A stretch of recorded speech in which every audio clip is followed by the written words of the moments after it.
Hi guys, good evening and welcome back to the Gradeup IAS YouTube channel. My name is Harshmeet Singh and you're watching me live here right now. It's 22nd of June, 7:30 p.m. in the evening. As you know, this week's mini series is about important recommendations given by the second ARC. And today's topic, as we have on your screen, is the recommendations given by the second ARC on RTI, that is right to information. Now, I hope that you attended last class, that is the one that we did yesterday. If not, do see the recorded video. As you know, from Monday to Friday in 1 week in 5 videos, we try to cover one topic holistically. In the first week, we covered the higher judiciary. We talked about Supreme Court and High Court in detail. Last week was the turn of constitutional bodies, where we discussed the different types of constitutional bodies that we have in India. This week now we are beginning with second ARC recommendations. Yesterday was the first class about the second ARC recommendations. We discussed about the fact how ARC was formed, the members of the ARC. We discussed that there are a total of 15 reports given by the second ARC. And I also told you that you can obviously not remember all these details and all these recommendations, but what you can do is you can remember the important ones amongst them, and those would be enough. Last night or yesterday evening, we discussed recommendation of second ARC on ethics in governance. The ARC, for example, had recommended tightening the anti-defection law. It also said that after the elections, coalitions should not be allowed to be changed. It talked about the fact that the appointment of chief election commissioner should also be changed. Government alone should not decide who should be the next chief election commissioner. It even said that the collegium system of the Supreme Court needs to be changed. All these things need to be changed as per the recommendations of the second ARC on ethics in governance. So the ethics in governance report is the one that we discussed yesterday. Today we are now discussing second ARC's recommendations on a different topic. Today we will be discussing the recommendations given by second ARC on RTI, right to information. As you know, the right to information is one of the new laws that we have in India, according to which you can ask questions to the government, you can ask for information to the government, and the government or the government authorities will have to respond to your question within 30 days. So in the 30-day time period, your question will be answered by the government authorities. If your question is not answered, you can appeal. There are many appellate bodies that are given above that. The highest appeal can go to the Central Information Commission, where the Chief Information Commissioners decide whether or not information is to be given to you. Now, the RTI law, when it was introduced, it was said to be a revolutionary law, because RTI law would bring transparency into the government, would make sure that the government is answerable to the people. So a lot of good things were thought would happen with the RTI law. However, in reality, if you see the application of RTI law, you would see that not a lot has changed. And the reason being that there are a lot of defects in the RTI law. For these defects, only the second ARC had given its recommendations. The second ARC had suggested what changes to be introduced in the RTI law, and we will go through them one by one.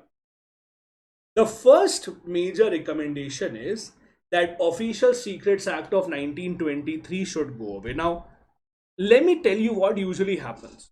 When you file an RTI, and if the government thinks that we don't want to give out any information, for whatever reason, usually governments don't want to give information because they think that there might be certain corruption here and people might protest against that, there might be a case against the government. So government usually don't like giving out information. So when governments don't like giving out information and when an RTI is filed, the one option that they have is government replies that it is an official secret, and because it is an official secret under National Security Act, we will not give you the information.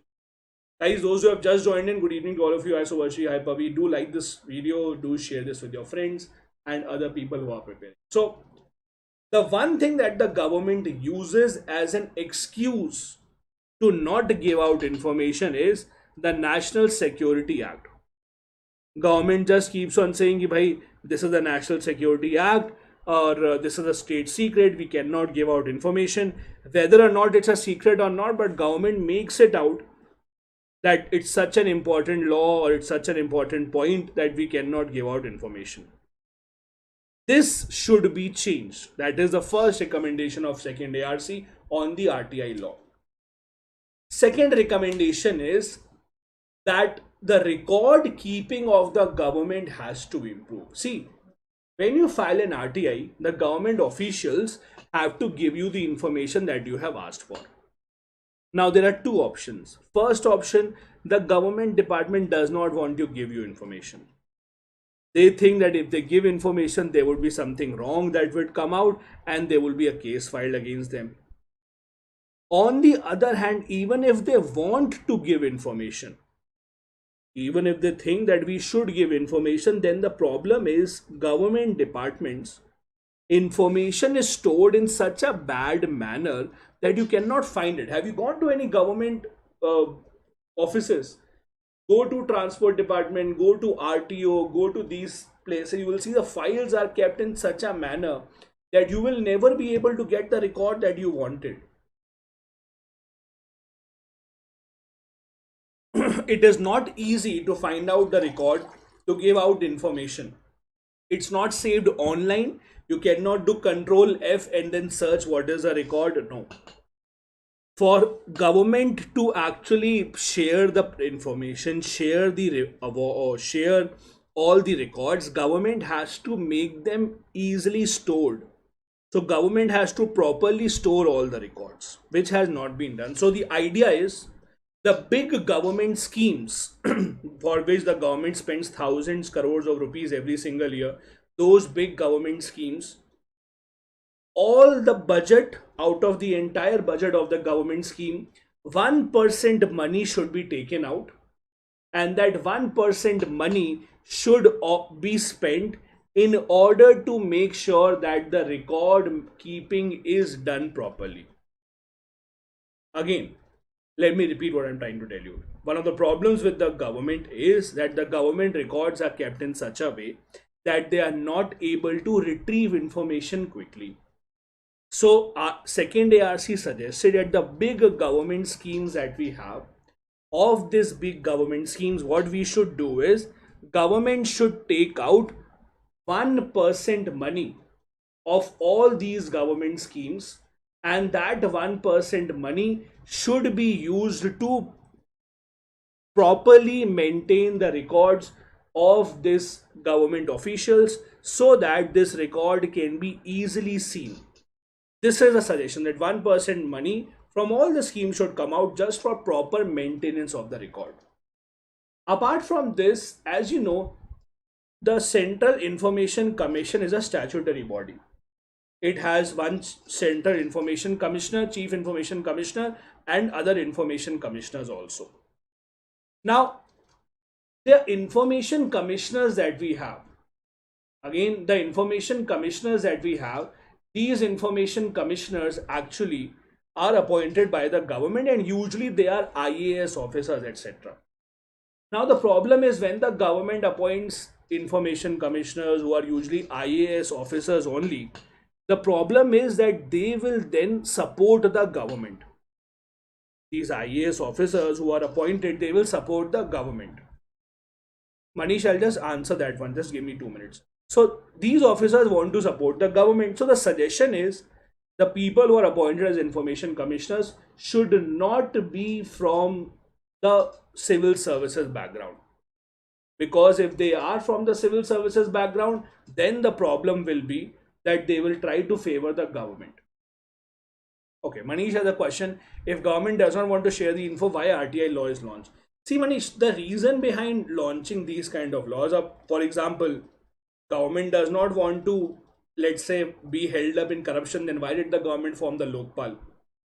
These kind of laws are made for public perception. for international market to show the world that see our government is so open, we are open to sharing information. So every government makes these kind of laws. Like why did the government make National Human Rights Commission? NHRC works against the government, but these kind of bodies are formed. Why? So that we can show the world that see we are very open and we are very transparent and we want to give out information. But when it comes to the implementation of these, government is not very happy about that.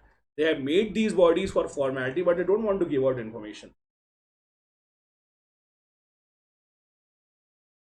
One of the other problems with the RTI Act is the NGOs. So there are certain NGOs which get help from the government. The law is that any NGO that gets help from the government, that NGO will be covered under RTI.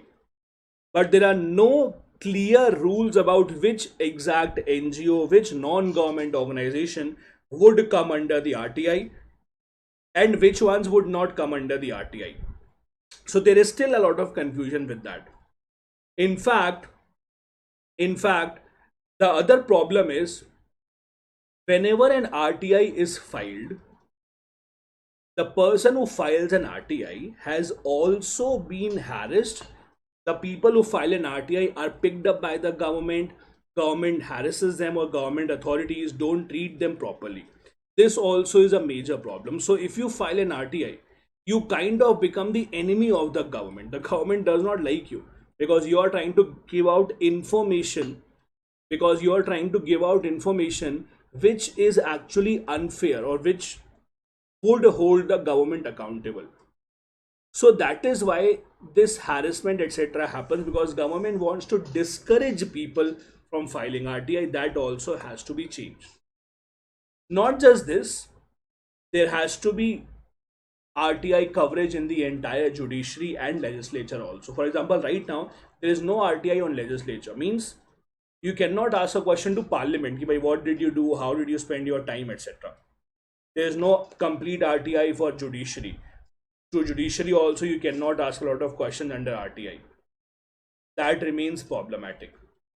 Not just this, the other problem with the RTI is that whenever you file an RTI, the government department has to give a response within 30 days. So what the government departments usually do is they give you any random response, even though it is not the complete answer, but they just want to give a response within 30 days. Now, the law is that they have to respond within 30 days. What kind of response? The law is not very clear about that. Because how do you decide this is the perfect response or not? So although 30 days time period is given, that within this time you have to respond, but the accuracy of that response, is it good, is it up to the point or not, that is still not taken into consideration. So government also has to work on that rather than just saying within 30 days you have to respond, the quality of answers should also be up to mark. Also, as I said, see, when the RTI law was passed, the law was not that for every information you have to file an RTI. The logic of the law was, of law passed hua tha, was that the government departments should give out information on their website only. The logic was the government departments should give information on their website. Whatever the people should know, that should already be on the website. If some information is not on the website, if some information has not been mentioned on the website, then the people should be filing an RTI. That was the law. In the law was that government department should automatically publish information on their website. If some information is not published, then as the second option, RTI should be filed. It's not like RTI has to be filed on everything. So government should make sure that government departments automatically share as much information as possible on their websites, on their portals, automatically, without waiting for the people to file an RTI. RTI file करना तो last option होगा. Why should people file RTI? Government should automatically give all the information by. It is the government department. Government department works on people's money, so government को खुद ही बता देना चाहिए, right? Government ने खुद ही बता देना चाहिए. Government should always, or the government department should already give their information. Why is it that they will have to wait for people to file an RTI? So waiting for the people to file an RTI should not be an option. Government department should automatically give out the information. That also is a suggestion. This is what we had to study. These are all the suggestions that the second ARC gave about the RTI law, how to improve the law, etc. Today is the last day of the ongoing Gradeup subscription sale. Use the code DAD50 to get 50% off and get Gradeup Super subscription at just half the original cost. You can join the Gradeup Super subscription to prepare for IAS 2021, 22 or 23 courses, EPFO renewal course and lot more. The complete IAS course has over 500 live interactive classes, 500 notes, mock tests and lot more. You can take the 2021 subscription, 22, 23 subscription, whatever your choice is. You will get access to all running and upcoming courses, structured study plans, expert faculty, study materials, and lot more. These are your faculty members. I'm sure you're familiar with many of them. Manish, no, 30-day time period for usual cases. If you ask a question and on that question someone's life or liberty is dependent, then within 48 hours the answer has to come. So within 48 hours reply will be given if someone's life depends on that question. Many of these faculties also take free classes on YouTube and on app, so you might have seen their classes as well. We're also on Telegram. This is the name of Telegram channel, Gradeup IAS Preparation. Join this to get free study material and short notes. Thank you so much for joining, guys. Do join me tomorrow as well for part 3 of this mini series where we'll be discussing other recommendations given by ARC. Till then, bye guys. Take care of yourself. Good night.